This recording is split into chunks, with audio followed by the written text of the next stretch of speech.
Mbote na bandeko na ngai nyonso ya congolais. Bienvenue à l'émission Alicia en direct du Canada. Naza na esengo mingi ya koyamba bino lelo na ndako na ngai. Naza pe na esengo ndenge bino bozoyamba ngai na ndako na bino, na ba téléphone na bino, na ba ordinateur na bino. Pona émission oyo. Boyebi que Zambula ya sika, première émission il y a 2019. Alors, nous avons vraiment un esengo mingi, ndenge tokutani, na lobaki que déjà que ba mususu bakati sakite, batikalaki na 2018, biso yo tokatisi.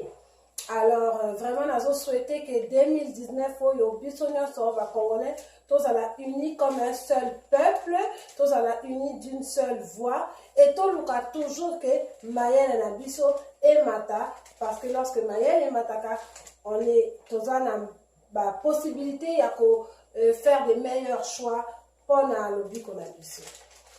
Alors, tout de suite, on a une émission, sans plus tarder. Vous voyez que Ngai na toujours une émission avec Liloba Moko édifiante, Liloba Moko éducatif. Alors, Liloba on a poni lelo, et ça, Liloba Moko que bisonyo so ba congolais to ningi ango mingi. Bamuso bakoseka balobi que la commis maman pasteur, non la commis maman pasteur te, mais bon, les amboula sika to banelango quand même na nzambe. Et puis c'est une parole qui est vraiment très très importante. Beaucoup monde la suite il y a masolo na biso auto ko beta lelo. Alors liloba édifiant on a poni lelo ezabou. Eza la carte ya Bible, eza Jean chapitre 1, verset 1.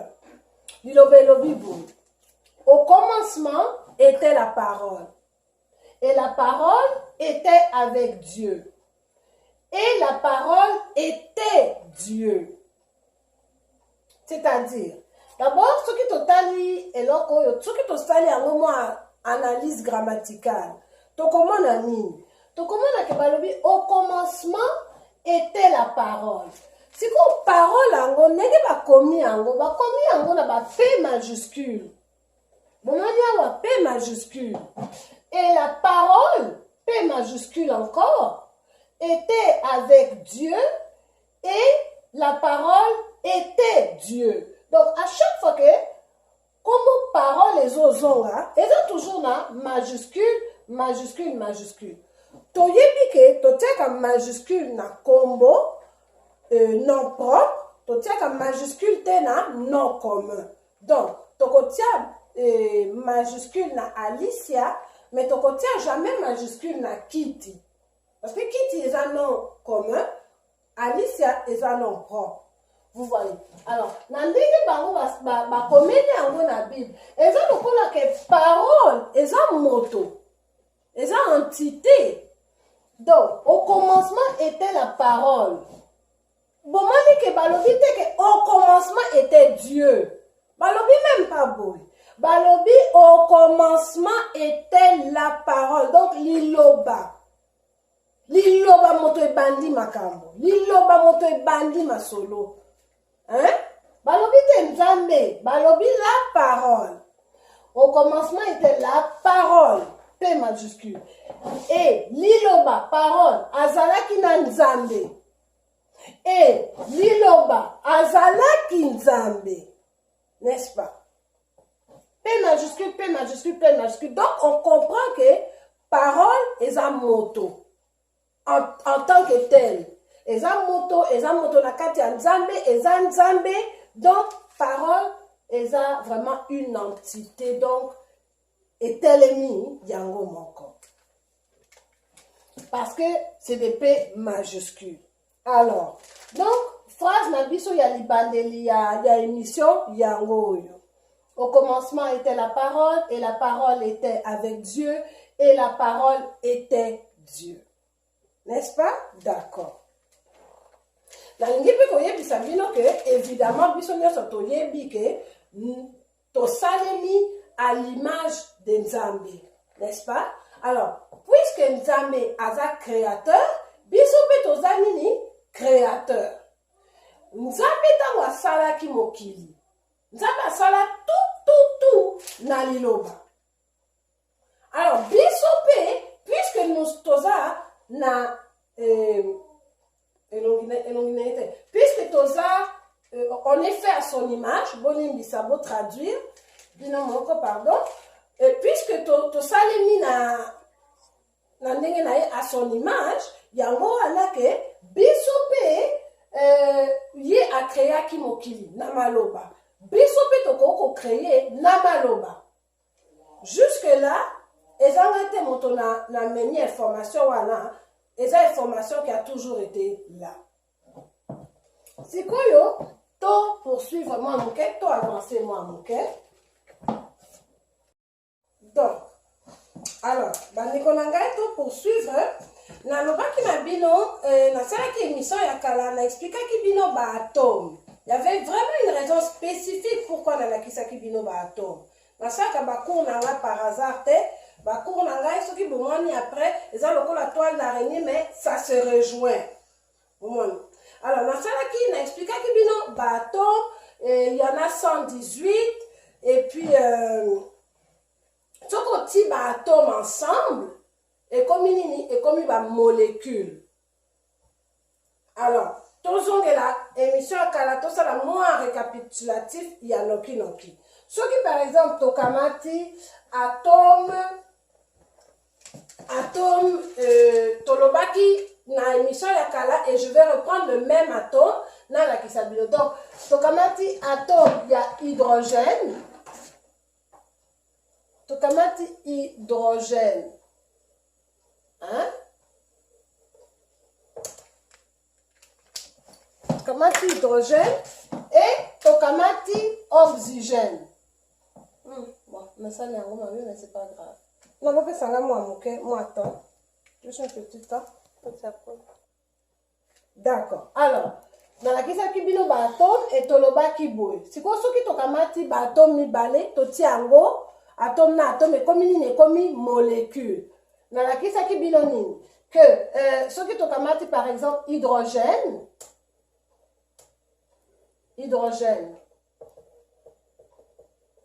eza atome to tiye na oxygène.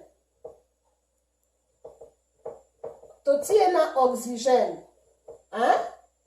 Tokamati balobaka 2 hydrogènes et 1 oxygène. Mais quand c'est 1, on n'écrit rien. Alors, ekosala nini? D'abord, ekosala H2O. H2O eza nini? H2O eza kombo ya scientifique ya mai. Nalobaki na bino déjà. Là, on fait vraiment un récapitulatif. Il y a noki. H2O eza nini? Eza atome ya hydrogène, atome ya oxygène, et comme une molécule. Ce qu'on tire atome ensemble, ça devient des molécules. Ok? Et comme une molécule, oyo H2O, eza molécule ya mai. N'est-ce pas? Là, on peut un exemple moussousou pour bien comprendre. On peut s'en un instant, on effacer le tableau. Si on appelle ça un exemple moussousou, toko kamata par exemple atome, il y a Na, hein? Toti yango na Cl. Momoni, Na eza nini? Na eza sodium. Voilà, ça vraiment bino par cœur parce que Nathalie n'a beaucoup de temps. Voilà, vraiment c'est par cœur. Dans ça qu'on espérait que je ne me trompe pas. Mais normalement, Na c'est sodium, Cl c'est chlore. Comment on dit non? Chlore. Ok? Alors, quand on a NaCl, atome il y a Na, atome il y a chlore, donc l'atome de sodium, l'atome de chlore, ensemble, ce qui est comme une molécule. Et comme une molécule, il y a nini? Molécule, il y a mungwa. Mungwa otolamba kanango. Bomani mungwa otolamba kanango, en fait, comment nango izaka nini? NaCl. Hein? Soko lingi bao bazaka balingi komilakisa ke mayele na bango soki oke epai moko tuna bato pesanga moi NaCl kuna s'il vous plaît. Oh bato c'est quoi ça mungwa. Tu vois non? Donc NaCl et ça mungwa. Les deux atomes ensemble. Donc on a compris que ceux qui toti ba atomes ensemble et comme il comme ba molécule. Alors, mais ce sont quand même des atomes. Et là comme il to yeba kitango to yekoli atome na ba émission précédente. Et là comme il to yebi que non atome bo pesa na moment na effacer oyo pe. Donc pendant na réfléchir binoka à mémoire atome ye oyo. Bon on a souvent dessin oyo. La fleur telle a dessiné un peu ma bé mais atome c'est-à-dire quoi? Tous en a proton, tous en a neutron, tous en a électron. Il y a la charge. Et électron, azo bouger, azo baluka. Vous voyez, ça c'est l'atome. Donc, il y a c'est quoi que atome et ninganaka. Atome avant n'a jamais sur place. C'est-à-dire que électron non est balukaka et balukaka nango kaka. Jamais atome avant d'être immobile. Jamais. Comme la planète est balukaka autour du soleil, comme la Terre est balukaka autour de la Lune, jamais la Terre est tikala immobile, jamais la planète peut tikala immobile. Jamais peut atome, électron, à côté tikala immobile. Non. Ezo baluka. Alors, ngai sikoyo, nakokamata nalakisi bino exemple ya mungwa, nalakisi bino mai, molécule à mai, mais tout kamata mai. Pourquoi? Parce que mai, tout le plus facile. Pour nous expliquer, makamoyo na lingi ko expliquer. Alors, ce qui to kamati mai. Mai ezo la kisabiso ke eloko nyonso na mokili oyo eza na 3 stades. Eloko nyonso na mokili. 3 stades, c'est-à-dire on a commis bien 3 stades, n'est-ce pas? Donc, le premier stade, tout le bas liquide, mai. Au moment non, liquide. C'est-à-dire mai, et là comme mai. Et là qu'on y a mai, tout. Mafuta, mafuta otola makanango. Mafuta. Tokoko lobanini, essence, eza mai, mais eza maïté, mais eza liquide.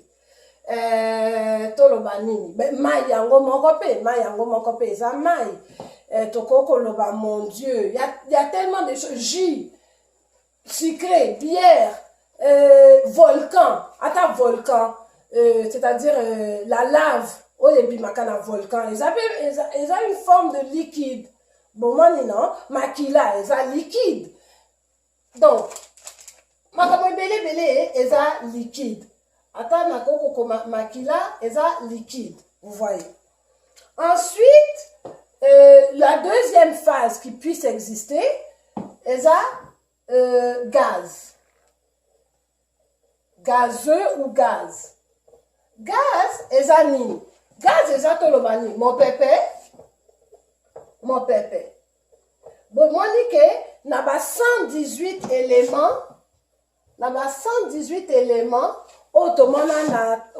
na tableau périodique, parce que les atomes, ils qui recensés dans tableau périodique,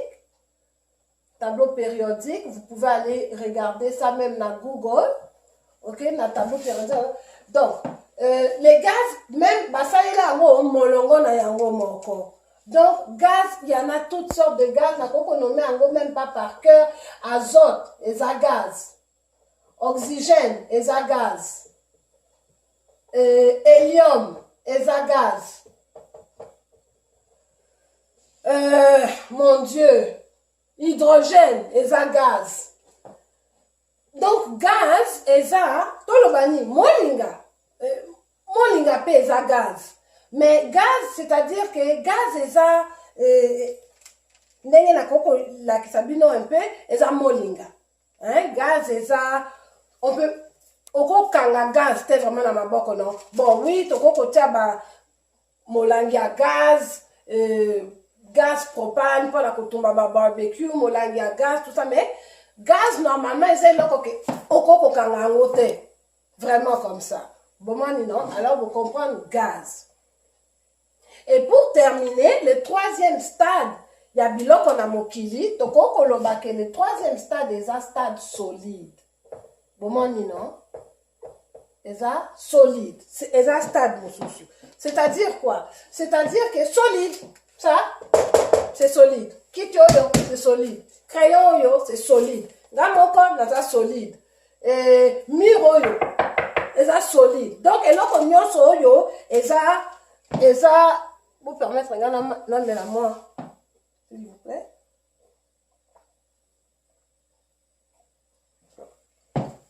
Pardon. Merci. Donc, et là, comme il y a solide. C'est pas compliqué, ce qui est solide. Bon, non?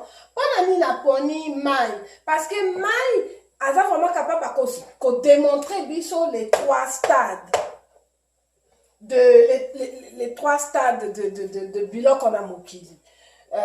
Donc, si quoi et là, pourquoi la qui s'acquitte bino ba atome, si quoi na ya ko expliquer bino. Atome, tu as toujours un atome, tu comme si on a molécule, il y a maille. Bon, ce qui molécule à maille, wana, H2O, on est à la liquide, c'est-à-dire quoi? C'est-à-dire que, bon, mani, et là, on a la qui bino, donc ici, il y a le noyau, comme ça, mais et là, on a le baluka kaboy. Hein? On a la qui bino. Bon, c'est-à-dire que électron, yo, azo baluka na ye, toloba vitesse moyenne. Toloba azo baluka na ye, petite vitesse moyenne. Car vitesse promenade. Ok? Donc toloba ke awa liquide ezalaka na vitesse moyenne. V pour vitesse moyenne. Bolandangai, s'il vous plaît, eza moi mobulu na tableau, mais restez concentrés. Donc, biloko à liquide, c'est-à-dire que les alakanango la vitesse moyenne. Soko tieli yango énergie, on matisse yango na point d'ébullition. Eza la volcan, eza la mafuta, et donc nyonso ya liquide, eza la kana point moko ya kotoka. Babenga kango point d'ébullition. Et banaka kotoka ata mai etoka kanaka isi na 100 degrés, à partir de 100 degrés, mai bandi kotoka. Tant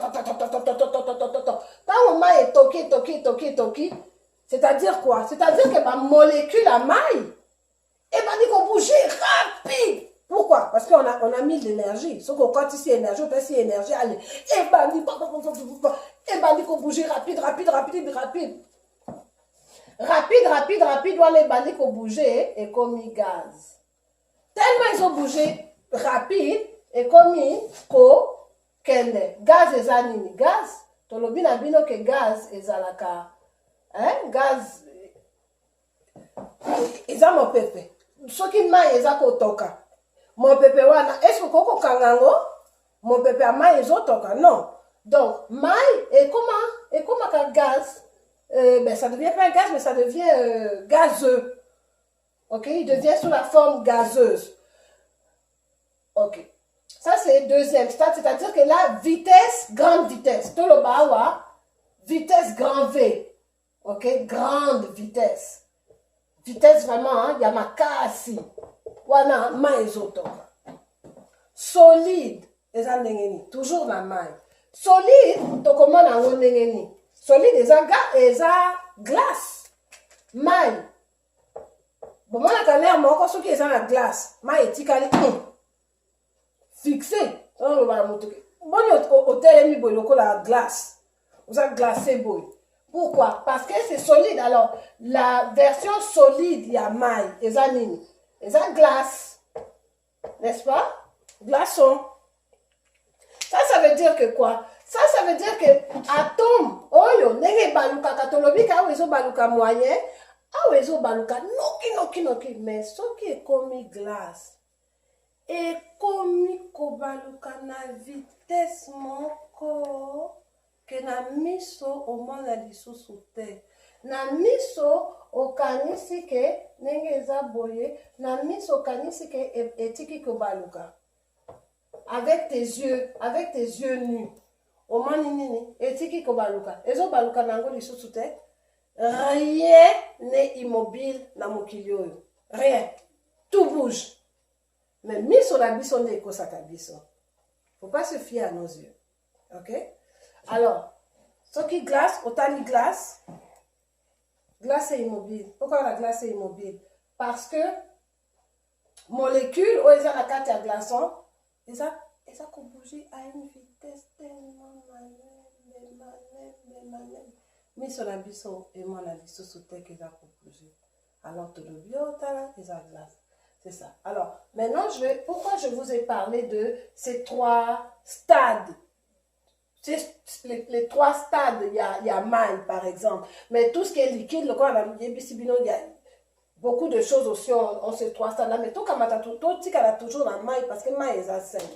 Alors, tu as la vitesse liquide, il y a que bouger bâton, tu as la vitesse gazeuse, et tu as la solide. Qu'est-ce que je vais vous dire par là? C'est que la majorité des choses que l'on voit autour de nous sont solides. C'est-à-dire quoi? C'est-à-dire que bino bozoma na kiti oyo. Bobi kiti oyo eza solide. Hein? Kiti oyo eza solide. Kiti oyo eza ko vibrer. Ndenge bozoma na ngo wana eza ko vibrer. Mais eza ko vibrer tellement na malembe que vous pouvez pas savoir que ça vibre. N'est-ce pas? OK. Donc ça c'est encore un stade. Restez concentrés. Tozo koma. Na mozindo ya masolo na biso. D'accord. Donc bandeko na nga nazoloba na bino nini? Nazoloba na bino ke eloko moko ya immobile na mokili oyo eza te. Rien n'est immobile. Tout bouge. Alors, et tout est vibration. Eloko nyonso eza ko vibrer. Sikoyo ba atome on a la kisibilo. Ba atome e voyageaka te na ligne droite boye. Atome ye wana azokende na ligne droite. Jamais. Atome, parce que tout vibre, atome et voyage à canalier, na ngi vraiment la kamata couleur au beaucoup bien. Atome a bouge à canalier boy. Et ben vibration et voyage à tout est vibration et tout voyage comme ça. Et gardez bien cette image, hein, parce que dans ma cour mususu na kolakisa bino comment ça c'est important koyeba histoire oyo ya vibration moni boye lokola molinga bino aussi moni molinga ezomata boye. Est-ce que molinga emataka boye? Jamais. Molinga emataka toujours, n'est-ce pas? Comme ça. Alors les ondes voyagent comme ça, les atomes aussi voyagent comme ça, le son, et pardon, la seconde, comment on va écouter en français?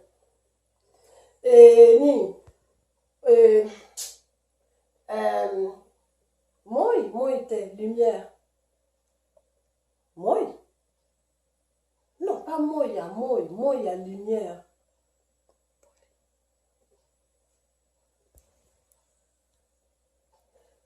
Muinda bandeko na ngai, muinda. OK. Muinda, ezala makelele comme le son, musique, vibration, nyonso et voyageaka en onde. Muinda eutaka depuis le soleil kuna yaka tiawa na mokili et en onde et yaka boye. Musique et voyageaka pe boye, le son na mato na biso et voyageaka pe boye. Et mon pépé même ba avion kuna na likolo avion aza boete non avion tout et voyageaka en onde, n'est-ce pas? OK, là on a compris ça et tout est vibration et là comment il y a immobile et ça la mokili eza te. OK, maintenant qu'on a compris ça, restez concentrés bandeko na ngai, restez concentrés tozokende na mozindo ya mosili ya lisolo lisusu. Alors, que tout est vibration. Mais la première chose où il y a vibration, et là, quand banda mokili, c'était quoi? C'est la parole, non? La parole, il y a vibration. On va faire un petit test. Ceux qui vont dire tout ça, la petite test. Alors, tu as dit le bon qu'on a biso. Tu tiens en haut, na zolo na biso. Zolo na munoko. Et c'est quoi tout ça?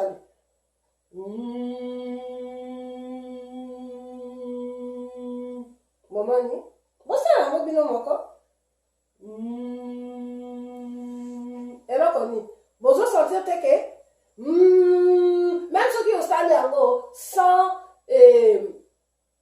même loboko na oka ozoyoka te monoko na yo ezoningana mwa vibration moko na kati ya monoko na yo esoki bon ozoyoka vibration te bien sûr kozoyoka vibration pourquoi parce que parole eza vibration nayebisi bino que le son eza vibration et donc quand moi je dis par exemple bon un instant d'abord nalakisa bino ke oyo eza vibration maintenant likambo eza boye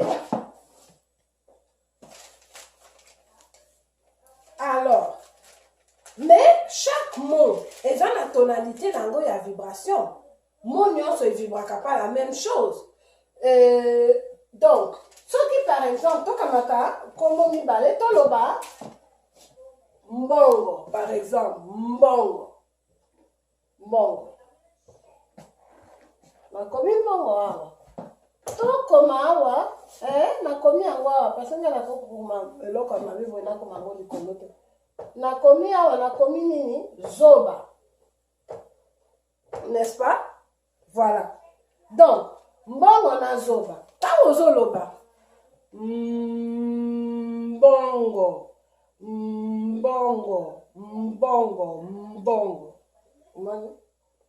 ntango ozoloba zoba ça ne vibre pas pareil boloba yango ata bino moko bosala test mbongo zoba c'est pas pareil alors ça veut dire quoi que mbongo aza na taux vibratoire na ye aza peut-être na étage awa na mikolo zoba pe le mot zoba pas mbongo ya kosimba mais le mot mbongo eza na taux vibratoire na yango le mot zoba eza pe na taux vibratoire na ye ils n'ont pas le même taux vibratoire l'un et l'autre epai wapi siko tokomi na epai ya très intéressant avant na tokoma na epai na biso intéressant napesa bino un petit dernier donc bandeko na ngai sikoyo toujours ndenge nalobi na bino il y a plusieurs parties mais bozala concentré bokocomprendre epai nazokende na lisolo ya lelo alors docteur moko ya asiatique kombo na ye Masuro Emoto. Docteur wana kombo na ye Masuro Emoto. Docteur wana asali test moko. Akamati kopo mibale. Ati mai na bakopo wana. Na premier kopo atondisi mai. Et dans les deux copes atondisi mai, sikoyo akendeke na bakopo wana au même moment, au même journée, akendeke koloba. Na kopo moko alobaka biloko ya kitoko. Amour, bolingo, boboto, abondance, santé. Azolobaka biloko ya kitoko. Comme soki azo encourager mai wana. Vous comprenez, non? Donc, azawana amour. Tongo nyoso azongaka amour. Pourquoi nyoso amour? Bolingo, boboto, abondance, santé, amour. Voilà. Dans le copo qui est juste à côté, avec les mêmes mailles, copo wana par contre, alobaka biloko mabe na copo wana. Na ini yo, zoba, nini. Moi je dis pas ça avec ma bouche, mais vous comprendrez pourquoi. Ka maloba mabe. Après un certain temps, to akamati ba mai wana, ake kosalela ngo test, a congeler ba mai wana. Quand a congeler ba mai wana, voilà nanga bien. Maya, oya zaki koloba biloko ya kitoko tout le temps. Na kopo oya zaki koloba. kopo oyo azaki koloba biloko kitoko ebimisi omona bien mais nakosala bino nameka kosala mpe quelque chose de beau emeka kobima nango kitoko donc ebimi à la microscope ozomona vraiment eloko moko ya kitoko bamolécule ndenge glacé esali vraiment des beaux flocons bomoni kaka ntango mai eglasaka na kopo tu amoni vraiment ebimi eloko moko ya kitoko bamolécule ya kitoko na eutaki na mai oyo alobaki biloko ya kitoko na mai oyo alobaki eloko ya mabe molécule oyo ebimi kuna ya soki ndenge nini ya ndenge nini molécule ebimi molécule oyo ezalaki eutaki na mai oyo eza na maloba mabe ntango akongele mai wana atala sikoyo na microscope amona botala bamolécule ndenge eza mabe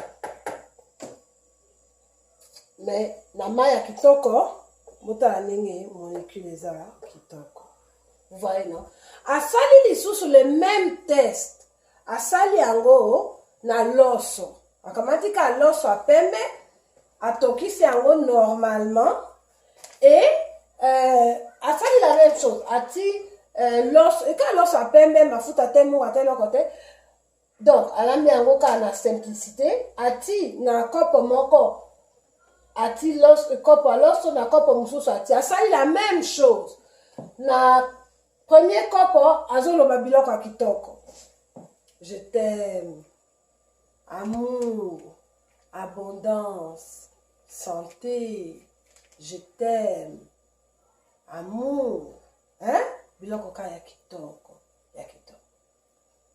na kopo ya loso oyo mosusu azoloba biloko ya mabe nini mabe azaka kofinga kopo oyo ya deuxième kopo kofinga boyebi eloko nini ekomi kopo ya loso oyo tozalaki mpe ndenge asalaki yango ezalaki ka ye moko te moto azongaka koloba maloba wana bazalaki plusieurs personnes bayaka kofinga kopo ya loso bayaka koloba kitoko na kopo ya loso baya kofinga kopo ya mai baloba biloko ya kitoko na kopo ya mai bazalaki quand même bato ebele. Et là, qu'est-ce qui est arrivé? Na kopo ya mai oyo bazalaki koloba makambo ya mabe e kopo ya loso pardon boyebi ke loso wana epoli comme on dit en français ça pourrit. Alors wana ninga nazoloba na bino wana ke oyo mai ya kitoko esali bon flocon mai ya mabe esali flocon ya mabe loso oyo tozoloba biloko ya kitoko ebimisi evandi nango bien mais loso oyo tolobaki biloko ya mabe tolobaki bamo ya mabe loso wana epoli. Sikoyo biso bato na mokili ozala mondele ozala moto mwindo ezokipe te ozala mwana moke ozala mokolo ezokipe te. Est-ce que boyebi ke biso toza à 75% fait de l'eau tosalemi 75% na dessiner bino moto oyo po bo comprendre c'est-à-dire que soki botali ngai par exemple ou bien motali moto nyonso na mokili 75% na ye eza mai. Donc soki vraiment pas nalakisa bino dessin c'est-à-dire depuis là jusque là toloba eza mai tokoko tikaka maboko na mutu soki tolingi vraiment koba 75% des motos eza mai 75% des motos. Maintenant nous voilà bien plus que ça 75% des mokili eza mai. Ah ben oui mabele eza kosalaka mabele ezaka 25% ya mokili 75% na mokili oyo eza mai. Vous comprenez? Et biso pe bato na mokili toza 75% fait d'eau. Donc, bokanisa soki maloba mabe ekoko sala boye na kopo ya mai. Siko yo moto mobimba. Mosala na okoloba makambo mabe. Mosala na okofinga. Mosala na yo soi-disant bapandisango. Soi-disant. Oh, biso toza bapandisango. Panza sango na yo. Etali yo. Yebaka ke tango ozopanza sango wana. Moni ezobima na munoko na yo. Oza 75% d'eau, hein? Tango yo. Natalaka bien parce que na limite kokende un peu trop loin. Tant que na yeba bien. Ok. Alors, tango yo olobi oza mopanzi sango, non? Allez, yo wana panza sango. Finga bato, soko finga ka bato, toki mopanzi sango, non? Nenge toyebi na ba internet sikoyo ekomi kaka biso toza bapanzi sango. Yango kozaka na sango ya kitoko te ya kopanza. Sango ya mama moko asali eloko ya kitoko, mama moko a inventé sanduku moko oyo koko kumba bebe na zando na yo. Non? Bozaka na eloko ya kitoko te ya kopanza sango. Moto moko a inventé pusi oyo elongolaka kilo, donc oko pousser yango même na mosapi moko parce que ndenge esalemi eza ergonomique ezolongola kilo, alors même mwana moke akoko poussa yango. Non, bozakaka bino sango na bino mopanzaka ka nani akamati mobali ya nani aza ndumba, nani bon. Kasi la ne tienne etali ngai te nga naza nanga kuna te. Eloko siko nga na oloba na bino eza nini? Tango bino bozopanza sango, tango bino bozofinga moto, bino bokanisaka ke moto wana avandi azozela. Mais non!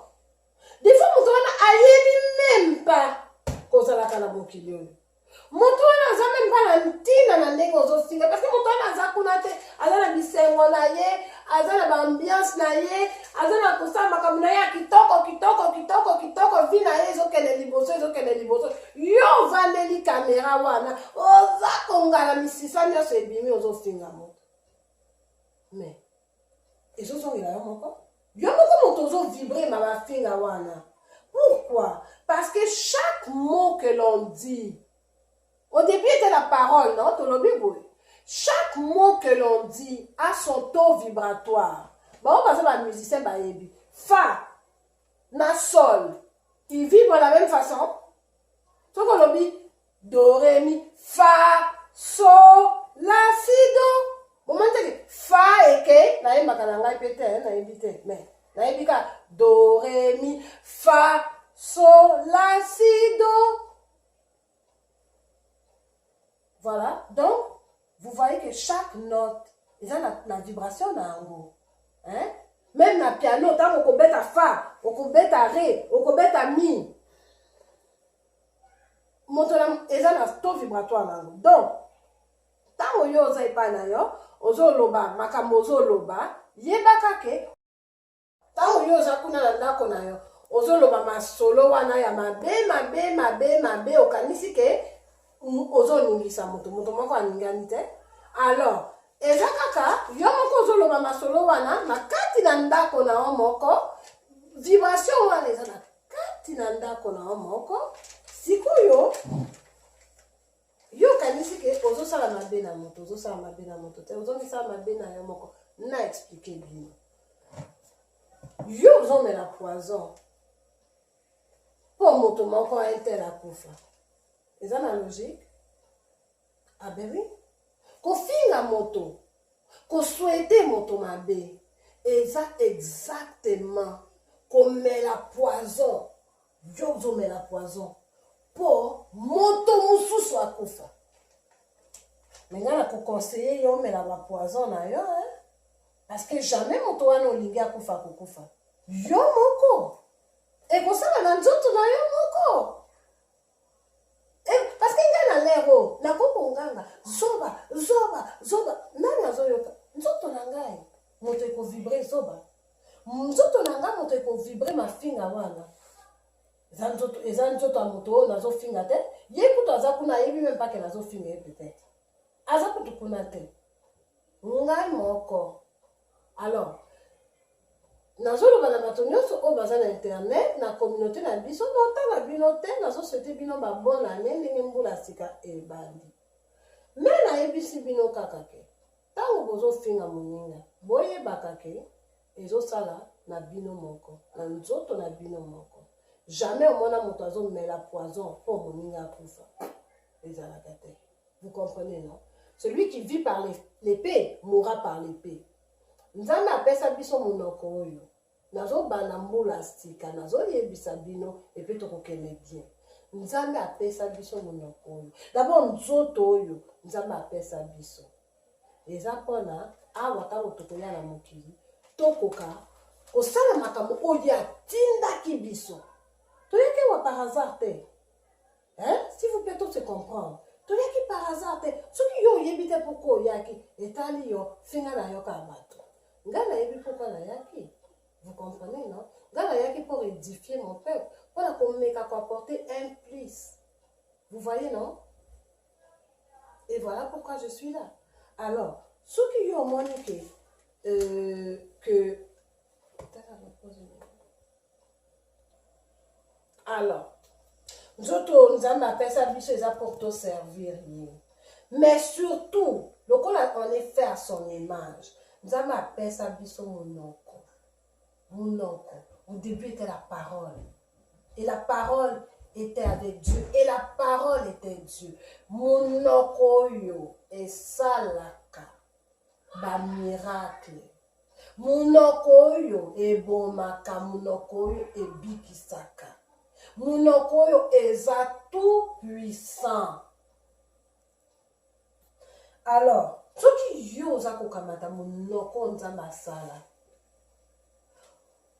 mpona okumisa ye te yo ozokamata nde monoko mpona osala misala mabe na yango okanisi ke okozwa nini félicitation de la part ya nzambe nzambe akobetela yo maboko 2018 ndenge ofingaki bato en tout cas je suis fière de toi mon enfant salaki bien surtout wana ndenge ofingaki oui ça oui ezalaki ile moko tozalaki koloba ntango tokokoma na lola nzambe akotuna biso d'accord nzambe akotuna biso eza nzambe atuna biso nzambe atuna biso te bavideo eza wana héritage oyo olingi nga ata lelo naza lisu te bato baobeta video bana nanga bakoko nanga baobeta video oyo ezalaki koko na biso ya lisia azalaki nde kote ya boye azalaki nde na suki ya jaune boye mwana nanga akokola akomi ba 18 akomi 20 azolakisa mwasi na ye ça c'est ma mère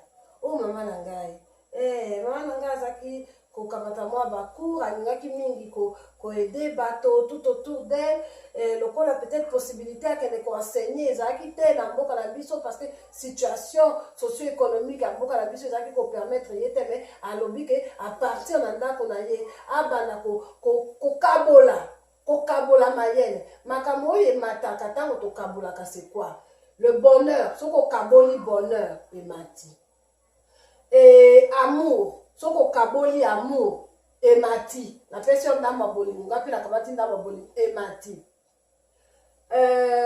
bomoni non ça c'est des choses que quand on partage ça monte mbongo si on partage ekiti mais amour soki opartager emati bonheur soki opartager emati donc on peut voir que dans le futur bana na biso oyo ezalaki koko na nga Alicia ndenge azalaki koloba blablabla oyo ezalaki kito yo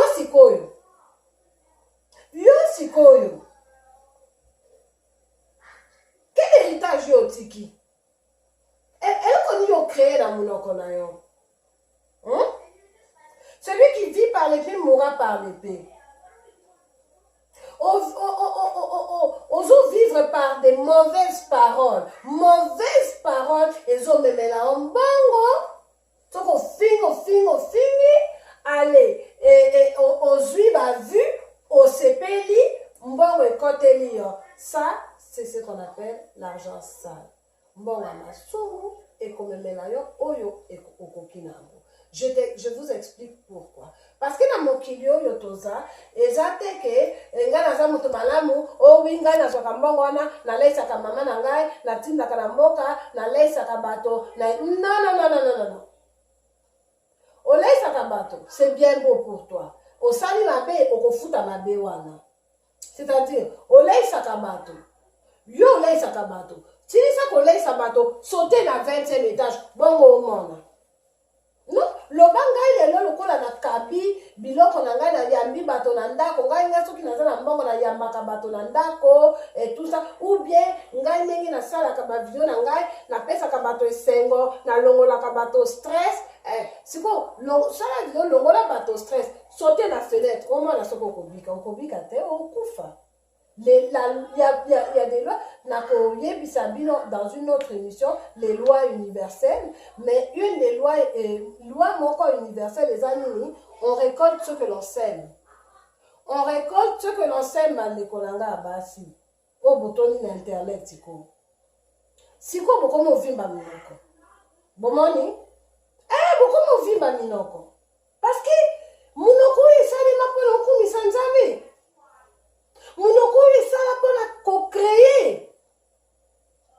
Monoko esala pona ko-pambola.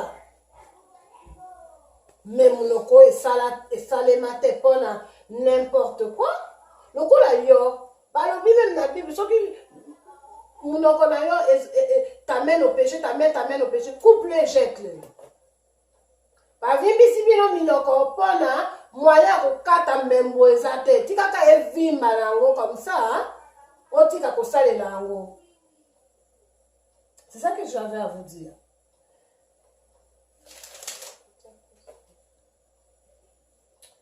La zone est vraiment à manquer parce que c'est très important makambo yo tozo loba. C'est vraiment très primordial. C'est-à-dire que quoi? Au moment où moto surtout pona maloba moto alobaka oyo aza na kati na ye soki oza na eloko na kati na yo te ou bien soki eloko oyo eza na kati na yo eza eloko ya mabe, c'est ça que okolobaka biloko ya mabe parce qu'il y a rien ici eloko oyo eza mabe. Mais c'est pour ça que maloba mabe kaka ezobima, vous voyez. Siko bino nyonso mbula oyo nayebi te soki bagrégri na bino soki ekwe na mai soki bobongisi yango na baavion ntango bozo voyage na yebi na ngai te. Mais nalobi kaka ke bino nyonso bosakoli na bikotakota bisala na simba bikotakota. Donc mpona bosala misala wana oyo bosalaka oyo naza même pas komona, en tout cas avec tout le respect que naza mpona bino boza baconcert na ngai nzela na moto eza nzela ya moto eza ngai te na koyebisa bino ndenge ya kosala bavi na bino ndenge ya kosala banzela na misala na bino. Nga kutu naza na nga chroniqueuse te, naza na nga éducatrice, enseignant, intervenant social. Donc naza na nga kutu kuna te. Mais nazoloba kaka ke bino bokati bandako ya banganga bokomo osakoli. Siko bosakoli. Mais eloko ni ememeli bino. C'est-à-dire que sans ndako ya nganga boza na eloko te ya koapporter société. Il n'y a rien ici. En tant que yo moko moto, mwana mwasi en tant que yo moko telemi. Tu n'as rien ici. Oza na eloko moko awa te. Il faut que tu ndako ya nganga. Pona ni eloko ni vraiment bosalaka ya merveilleux. Oh, po boko ndako ya nganga. Soki biso toza bapandisango soki bopesi biso sa il faut mais oui nga na opesa okopo oyo na lobi tala acide eza na kopo oyo kamata yango yebisa bato ke na kopo oyo etondi acide ale yo yambi acide wana okomopanza yango kopo eza na acide nozodikisa nani ozodikisa ndako ya nani mais yo moko n'est-ce pas? Si autant ozo panzo loba kopo eza na site kopo eza na site bato baza pene na yo o balandaka bisala sala wana ozo sopela bango pe acide non. Sortez du milieu de nzama aloba na bino, sortez du milieu de tala makanisi na yo ezaka wapola mukaka na tongo oza besoin suivre chroniqueuse wana ou bien okuna. Vous voyez, non? Les oiseaux de même plumage, qui s'assemblent, se ressemblent. Donc, je ne peux pas comprendre que mon salaire au en tout cas, pour pardonner, au fin à bilote, mais toujours, parce que ngana lobi que Congolais, il faut comme un moko, il faut tout mata. Donc, il faut tout se comprendre un peu, là, comment. Namona vraiment, et là, on met la cabisote, sauf divertissement. D'accord, on est d'accord avec ça. Donc, pendant qu'on bina wana, pendant qu'on longola bina wana, il faut qu'on compte en d'accord. Mais na kamwe, pendant qu'on bina wana, je dis bien, pendant qu'on finga ma maman bateau, il faut qu'on compte en d'accord. Mais c'est très triste. Vous pardonnez la fin mais c'est très triste. Au coup, au bâtiment du solo ou encourager peuple, ce qui si peuple, ou bien quelque chose. Non, c'est-à-dire que l'oko moko ezawate, ou bien l'oko eza mouindo. Parce que vous connaissez ça. Et oh eza mouindo. Yango na bimaka bezo bimana monoko na bino. Soki ngai ngala bangi bino. Ah ngala bangi bino. Parce que vraiment, boza bato, c'est-à-dire boza na mitu maboko makolo, mais boza bato te. Boza bato te. Les pensées qui sont ici, ce ne sont pas des pensées qui viennent de Dieu. Et moi je dis toujours, faites attention à vos pensées, parce que vos pensées deviendront vos paroles. C'est-à-dire que vous avez tellement de mauvaises pensées.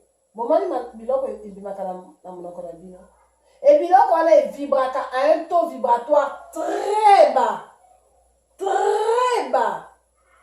Et qu'on memela bino bolamu te. Attaque moi bolamu ya moi mukuse boye. Mais qu'on memela bino bolamu à long terme te. Non. Et comme la bino bola toza biso nyonso kaka to komona ndenge bokosuka bino nyonso toza mbula sika bandeko na ngai nazo tuna bino to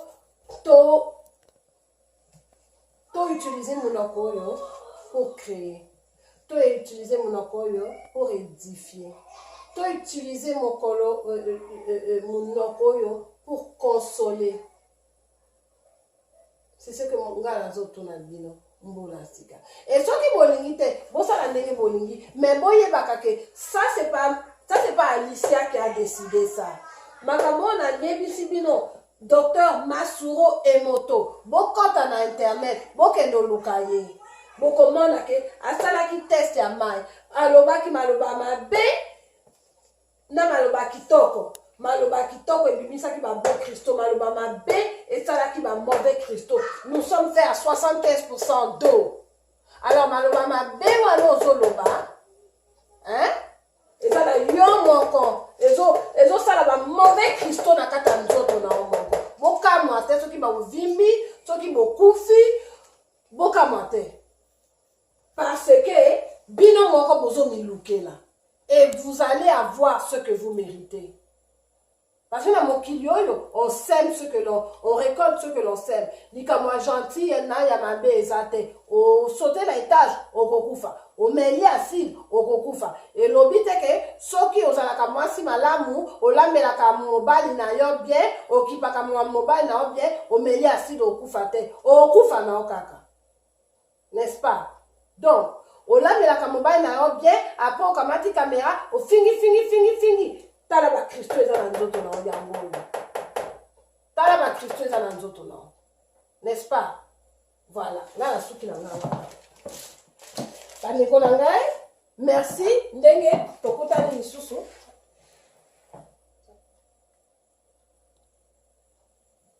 Alors bandeko na ngai tokomi na biso na suka ya émission lelo nalingi kaka kokamata un moment mpo na tuna bino un petit service toza biso nyonso bato na mokili tosalaka biso nyonso erreur tosalaka biso nyonso mabe moto ya mosanto aza te na mokili nga moko Alicia awa nasalaka mpe mabe nalobaka mpe mabe des fois donc nalingi te ke soki eloko ekomeli moninga ekomi lokola eloko na biso ya kosakana ya koseka moninga nakotuna bino nakotanga nkombo ya moto te me bino moko boyebi ke toza na moninga moko na lere oyo aza na pasi vraiment ezokomela ye nakotuna bino nyonso lelo avant bokanga miso na bino mpo bolala soki bokoki kotuna nzambe alimbisa ye masumu na ye et puis abikisa ye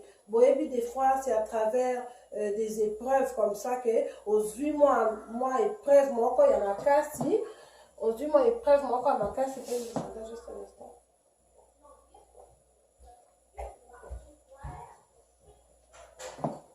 Pardon, merci. Ozwi moi épreuve moko boya makasi okwe vraiment malade grave mais tant ozongi omoni vraiment que non nzambe abikisi yo ochange banzela na yo donc nakotuna bino nyonso lelo ke bolinga ye te on n'est pas là maintenant soki moninga aza na pasi kosepela te tokamata biso nyonso au moins une minute mpo tosambela. Vous savez de qui je parle? Tosambela mpo na ye totuna vraiment nzambe alimbisa ye apesa ye lobiko apesa ye santé asolola na ye ata na ndoto mpona si il y a de quoi mpona achange banzela na ye mais tosepela te na malheur ya moninga parce que biso nyonso toza bato ekoki kozwa mpe biso nyonso epe peut-être eza nango même mpa na makambo ya kofinga na makambo eza peut-être nango kaka maladi moko ebimi boye infection moko ekoki kokomela biso nyonso bato basekaka bato ya maladi basekaka c'est n'importe quoi parce que moto na mokili aza garanti te moto moko na mokili awa aza garanti te ke onga na kobela te onga na konini te non biso nyonso n'importe quoi peut nous arriver tokumisaka nzambe soki toza mobimba boye soki tomoni ke moninga aza na pasi tosengaka nzambe bolimbisi na part na ye et tosenga totindela ye kaka bapriere na biso totindela ye babonne onde tozala na confiance ke nzambe akobikisa ye nzambe pardon ke nzambe akosala mpona ye sur ce suka émission yango oyo très important toujours avec tout ce qu'on a parlé mbula sika 2019 bandeko na nga 2019 bosakana te bandeko na ngai. On est le 5e jour de 2019. Nayebisaka bino quoi? Bokeba na makanisi na bino. Bandeko na ngai c'est pas des jeux. Toza na batango ba jeter. Faites attention à vos pensées. Makanisi na yo okanisaka nini? Olamukaka na tongo okanisaka nini? Otango sukolaka bilambo sukolaka basani okanisaka nini? Olingo boma nani? Hein? Faites attention à vos pensées. Parce que vos pensées vont devenir vos paroles. Olingaka nani, olingi osala mabe na nani, un jour, ekobima na maloba. Plus fort que toi. Keba na maloba na yo. Na batango oyo bandeko na ngai. Keba na maloba na kotika te n'importe quoi. Censurer ma pensée, non, censurer ma loba na yo. Parce que ma loba na yo, suka, eko koma ba action, ba maloba na yo, suka, eko koma ba action. Oko sala, makambo okanisaki, olobaki, oko sala ngo. Faites attention à vos actions.